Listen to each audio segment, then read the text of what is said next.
Hello, Parko.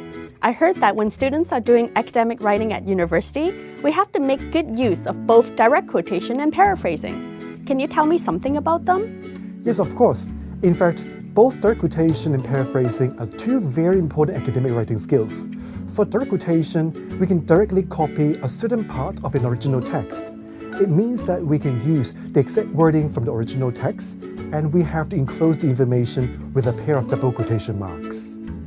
But don't forget, we also need to include a page number to indicate where exactly we copied the information from the original source. Remember, students should not overuse direct quotation. Your assignment will lose its originality if there are too many direct quotes within your work. But if we should not overtly use direct quotations, perhaps we should use our own words to construct our arguments or stance. Am I correct? Yes, you are. But sometimes we just want to cite an idea or concept in our work. Paraphrasing is also a good option. What are the steps of making a proper paraphrase?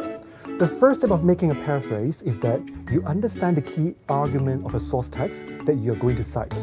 Then make some brief notes.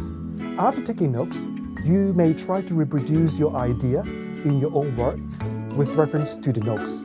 You should check if your paraphrase keeps the original idea precisely. If the idea is different or even distorted, you need to rewrite your paraphrase to make sure that you keep the original idea intact.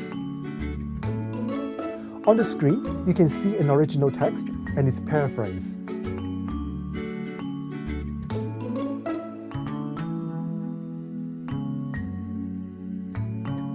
You will notice that the key argument remains the same. The language is different.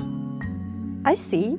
When I paraphrase, can I just swap the position of a few words or change some words to their synonyms? No, please don't just do it like this.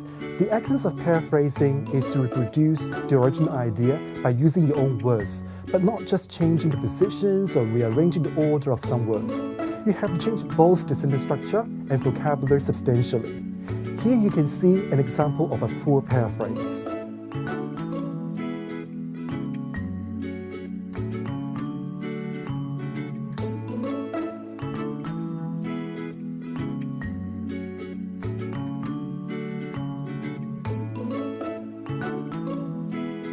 I get your point now. Thank you for your explanation. If you want to know more about direct quotation paraphrasing, you should enroll in the CAES workshops about citation referencing and how students can avoid committing plagiarism in their academic writing. Good luck to your study.